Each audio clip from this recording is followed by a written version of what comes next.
안녕하십니까. 아프지 마쇼의 닥터 존스 김준영입니다. 안녕하십니까. 아버지 마시죠 닥터준 조조로입니다. 오늘도 변함없이 여러분들이 아프지 않도록 아프지 마쇼. 네. 이제 건강의 근간이다. 그렇죠. 그죠? 이 식물의 뿌리와 같다. 이렇게 이야기하는, 오늘은 장에 대해서 말씀을 드릴 건데요. 장 문제를 겪고 있으신 분들 굉장히 많단 맞습니다. 말이에요.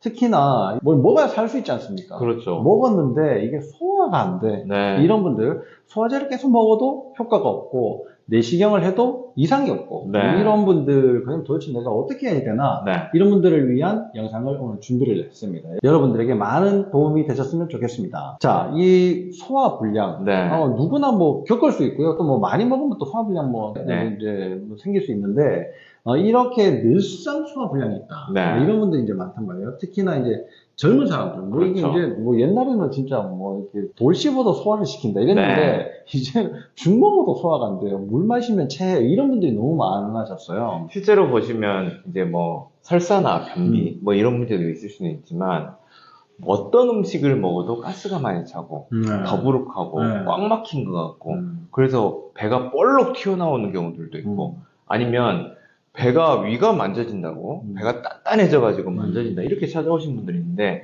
이게 한두 번이면 잘 살 수 있겠지만 아예 하루 세 끼 먹고 그게 1년 365일에다가 그리고 내가 사회생활도 하고 다른 분들하고 식사도 해야 될 텐데 가서 먹지를 못하고 맞아요. 뭐가 먹든지 간에 체해가지고 오히려 더 불편한 일들이 생기고 점점 더 마음까지 체하게 되는 이런 분들이 굉장히 많은데 이런 분들은 어떻게 접근을 하고 어떻게 과학적으로 해결해야 될지 오늘 우리가 이야기를 드릴 수 있지 않겠습니까? 네, 한번 이야기를 풀어봅시다. 일단 이게 다른 사람들 이야기가 좀 재밌지 않습니까? 네. 이게 이론적인 네. 내용보다는. 그래서 이제 저희 병원에서는 대부분은 해결이 안 되는 분들이 좀 찾아오는 경우가 많기 때문에 이제 이런 이야기들이 나는 이 정도까지는 아니다 이렇게 생각이 될 수 있지만 이 이야기를 들여다보면 선생님들이 어떻게 해결해야 될지 알 수 있습니다. 이분 같은 경우에는 갑작스럽게 이제 소화력이 떨어진 거예요. 말하자면 내가 소화가 좀 덜 된다, 이렇게 그런다? 이게 그러다가 갑자기 꽉 막히기 이제 시작한 거죠. 그래서 이제 술을 좋아하셨나 보죠. 남자입니까? 그렇죠. 네, 술 때문에 그런 줄 알고 줄였으면 계속 점점 심해져 있고 그리고 이번 주부터는 이제 바깥 음식까지 줄였더니 좀 더 좋아졌다. 평소에도 외식 하시면서 또 이제 반주도 하시고 이렇게 술도 좋아하시는 분이세요? 네, 그런가 보죠. 그럼 장이 안 좋을 수밖에 없잖아요. 그러면. 그렇긴 하죠. 그래서 이제 대부분의 선택하는 것들이 실제로는 이제 밖에 음식 줄이고, 술 줄이고, 커피 줄이고, 과자 줄이고, 이러다가 이제 채식만 하다가 맞아요. 이렇게 하지만 또 해결이 안 되는 거죠. 그리고 변비 설사는 없는데 가스가 많이 차고, 기름진 것을 먹으면 헛구역질이 나고 쉽게 체하고, 또 대변을 보고 나면 시원해야 되는데, 네. 오히려 쿡쿡 찌르는 느낌이 있다. 이제 이렇게 이제 장 문제로 왔지만, 저희는 꼭 물어보는 게 이제 근골격적인 맞아요. 내가 어디가 아프냐, 쑤시냐 이런 걸 꼭 여쭤보는데, 앉아서 오래 일하다 보니까 목이랑 어깨가 아프다. 근데 이렇게 이제 찾아오셨어요. 대충 이제 네 개 나와요. 사무직이고, 회식도 좀 많고. 그렇죠. 영업직이면 또 이제 외부 사람들 더 만나야 되고. 네. 이런 분들인가 봐요. 그렇죠. 그래서 이제 우리가 장에 생긴 문제지만, 범인은 어딘가에 있지 않겠습니까? 그렇죠. 일단은 장에 있을 가능성이 많고, 장을 넘어서 이제 다른 주변 환경을 문제 때문에 생길 수도 있는데, 이제 생각을 해보면, 자, 소화가 안 된다. 그럼 일단은 범인이 장에 있을 가능성이 많죠? 그렇죠. 첫 번째 다 장을 생각하죠. 그렇죠? 그럼 장은 어떤 공간이냐? 예를 들면 우리 대창, 막창하는 장만 있는 게 아니라, 실제로 그 안에는 미생물과 음식물의 공간이다. 그럼 일단은 그렇죠. 범인은 음식물하고 미생물에 있을 가능성이 많고, 얘들이 사는 환경에 있을 수도 있겠죠?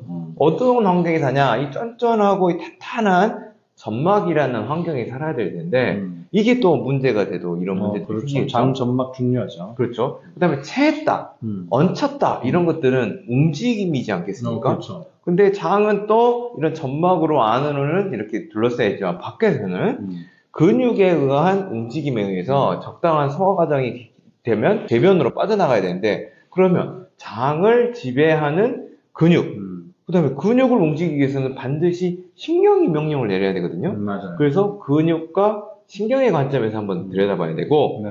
그리고 우리가 움직이려면 소화가 돼야 움직여가지고 빠져나갈 텐데, 소화가 되려면 소화액이 나와야 되지 않겠습니까? 네. 액. 그래서 음. 소화액 관점에서 어디가 문제 있는지를 좀 찾아보시면 우리가 객관적으로 나의 문제를 찾고 거기에 맞춰서 치료를 하면 결국에 끝. 이렇게 되지 않겠습니까? 그렇죠. 네. 네. 그러면 이제 여러 가지를 다 얘기를 했는데, 사실 이제 뭐 그런 것들을 대부분 검사는 해보잖아요. 네네. 제일 흔하게는 내시경. 내시경을 그렇죠. 봤는데 괜찮은데 왜 이런 문제가 생기는 겁니까? 그렇죠. 내시경을 보시면 내시경은 어떤 검사냐? 매우 중요한 검사죠. 그 안에 어떤 멍어리가 생겼는지, 그렇죠. 확 패인 부분은 없는지, 염증이 심한지. 네, 점막의 상태는 어떤지 이런 걸 볼 수는 있지만, 자, 이렇게 보시면 돼요. 자, 제 손을 봐보세요. 그림 잘 그리게 생겼습니까? 아니, 그건 알 수 없죠. 힘이 세게 생겼어요? 그거 어떻게 압니까? 그죠? 네. 무슨 말이냐? 모양만 봐서는 기능은 알 수가 없다는 거죠. 그래서 실제로 내시경이라는 검사는 매우 중요한 검사지만 기능은 알 수는 없다. 손가락이 4개냐, 5개냐, 이런 그죠? 건 확실하게 뭐 문제가 부러졌냐, 좀 봐야 색깔이 되는데. 어떠냐, 이 정도인데 그 기능들을 보기 위해서는 뭔가를 시켜봐야 돼요. 시험을 시켜봐야 돼요. 그렇죠. 그리고 그 기능에 관련된 것들을 봐야 된다는 거죠. 어떤 관점에서? 자, 미생물과 음식물, 그 다음에 점막, 그리고 소화액, 그리고 근골격계를 담당하고 있는 근육과 신경계통을 살펴봐야 된다는 거죠, 우리가. 그럼 살펴본다는 게, 그럼 제가 막 배를 막 이게 째가지고 열어가지고 막 확인해 볼 수는 없는 거 아닙니까? 그렇죠. 그 검사하는 방법들이 있다 이 얘기잖아요. 네, 그래서 이제 저희 병원에 오면 이제 기본적으로 꼭 보는 게 있어요. 장이 안 좋지만 전척추 X를 꼭 확인합니다. 네. 왜 그러냐? 결국에 근골격계를 돌리는 신경 시스템은 척추를 통해서 나오기 때문에 척추, 즉 신경길의 모양을 통해서 신경을 엿볼 수가 있는 거죠. 네. 그래서 전척추 X를 알 수가 있고요. 그리고 이제 보는 게 우리가 세포 노화도 검사. 세포 노화도 검사를 통해서는 그 사람의 어떤 세포의 건강도뿐만 아니라 우리의 탈수 정도도 엿볼 수 있지 않겠습니까? 네. 그럼 탈수를 엿볼 수 있다는 거는 결국 점막의 상태를 간접적으로 측정할 수 있다는 거고, 그리고 이 사람이 탈수가 심하다 그러면 그 사람 소화액을 만들어내는 능력 또한 떨어질 수가 있겠죠. 그리고 이제 자율신경의 상태를 또 우리가 심박 변이도 검사를 통해서 보는데, 자율신경은 뭐 좋다 나쁘다 뭐 이런 관점보다는 얘가 우리 몸에 어떤 자극이 들어왔을 때 적절한 반응을 할 수 있겠냐 없겠냐를 알 수 있는 검사인데, 그 검사는 우리 자율신경계에 지나가는 이 전척추와 합쳐서 증상을 맞춰보는 아주 매우 중요한 검사라고 볼 수 있죠. 그러니까 이제 지금 저희가 근골격계 신경, 네. 뭐 자율신경의 신경 네. 이렇게 이야기를 하니까 이게 근골격계 신경이 내려가고 신경이 내려가서 척추에서 빠져나가는 걸로 이제 오해하실 수 있는데, 네. 이게 한 덩어리로 이렇게 내려온다 이거예요. 그렇죠. 그러니까 근골격계에 문제가 생기면 자율신경에 문제가 생길 수 있고, 자율신경에 문제가 생기면 근골격계로 증상이 나타날 수도 있고, 네. 이런 게 이제 뒤죽박죽이 막 되는데, 그렇게 뒤죽박죽 될 수 있는 가장 쉬운 공간이 척추 변형 상태다. 그렇죠. 이렇게 이제 설명을 드리면 좋을 것 같아요. 네, 맞습니다. 그래서 우리가 원장님 말씀하신 대로 내가 아프고 쑤시고 저린 거, 이거 따로. 예를 들면 팔이 차갑고 뭐 예를 들면 뭐 혈액순환이 안 되는 것 같아요. 이거 따로가 아니라 50개는 있어요. 네, 따로가 아니라 그게 한 덩어리다. 그렇죠. 한 이렇게 덩어리다. 보시면 되겠습니다. 그런 사람이 또 소화도 안 되고 잠도 못 자고 그렇죠. 심장도 두근거리고 네. 이런 거죠. 그래서 그러면 우리가 이제 장 이야기를 했으니까 장하고 관련된 신경계통 어디 들어있냐를 봐야 되는데, 장은 내가 실제로 의지적으로 우리가 이두박근을 이렇게 하듯이 할 수 있는 공간이 아니라 그렇죠. 스스로 돌아가는, 그렇죠. 필요에 따라서 소화액도 내보내고 내가 움직여가지고 대변을 보게 하는 이런 자율적인 공간이기 때문에 자율신경이라는 신경이 직접적으로 지휘를 하고 있는데요. 그 자율신경의 위치가 상부경추, 네. 목 중에서도 제일 위쪽에 교감과 부교감의 핵들이 들어있고요. 네. 그게 목을 타고 내려와서 등에서 빠져나가가지고 심폐장관, 소변, 대변, 호르몬, 면역 이런 것들을 모든 걸 지휘한다는 거죠. 네. 그래서 목 상태와 등 상태도 중요하고, 그럼 목등을 세우고 있는 허리 또한 중요하지 않겠습니까? 그렇죠. 그래서 이런 전척추 엑스레이를 통해서 그들의 정렬 상태를 파악하는 것만으로도 우리가 많은 정보들을 얻을 수 있고, 그 정보들을 통해서 불안정한 것을 안정화시키고, 그리고 틀어진 것들을 제자리로 올 수 있게 이렇게 만들어주면 좋을 텐데, 자, 이분의 위쪽 엑스레이를 한번 보면 이렇죠. 일단은 누가 봐도 일자목이 돼가고 있고, 누가 봐도 일자목에서 뒤로 꺾이려는 형태로 지금 돼가고 있고요. 이 앞뒤 사진을 보면 우리 척추라는 게 이렇게 컵처럼 생겨 있거든요. 감자탕 드셔보시면 뒤에 이렇게 뼈 튀어나와 있지 않습니까? 이런 것들이 이렇게 켜켜이 쌓여 있는 게 척추인데, 자, 이분 같은 경우에는 엑스레이를 딱 찍어보면 이렇게 동그라미가 가운데 있어야 되는데, 이 가운데에 이 컵 손잡이가 이렇게 예쁘게 오르다 내리락 해야지 이렇게 연결이 돼 있어요. 이렇게 이게 신경 또한 잘 돌아갈 텐데, 이렇게 안 맞게 나오게 되면 이 부분은 신경이 꼬여 있다. 그러면 위아래로 내려가는 정보 전달에 문제가 될 수 있는 곳이 되겠죠. 그래서 이분 같은 경우에는 목에서 등 넘어가는 이 구간에서 보면 이렇게 틀어진 컵 손잡이가 틀어진 것들을 이렇게 볼 수가 있습니다. 이번에 또 이렇게 똑바로 설지 않으면 이렇게 꺾여 있네요. 네. 똑바로 설지 않고 꺾여 있어요. 네. 그리고 이제 등 사진만 봐도 등이 이제 한쪽으로 휘어 있고, 희한해요. 네. 그리고 이제 허리 쪽으로 보면 이제 심하죠. 골반이 완전히 틀어져 있는 이런 그렇네요. 형태거든요. 네. 그러면 이 틀어진 골반의 위에다가 목하고 등을 세워놨어요. 그럼 목과 등은 안정, 불안정? 불안정하게. 그렇죠. 그렇게 되면 결국 KTX처럼 샥 내려가야 되는데, 불안정한 길을 KTX가 빨리 갑니까? 못 가죠. 맨 연착되거나 문제돼가지고, 그렇죠. 약속 시간 못 지키고 사고 나고 이렇게 되는 거랑 마찬가지입니다. 그래서 결국 이 전 척추의 상태를 통해서만 봐도, 이분은 장 문제에 관여하고 있는 근골격계, 특히 신경의 문제들이 많이 있겠구나. 그래서 치료를 어떻게 했냐?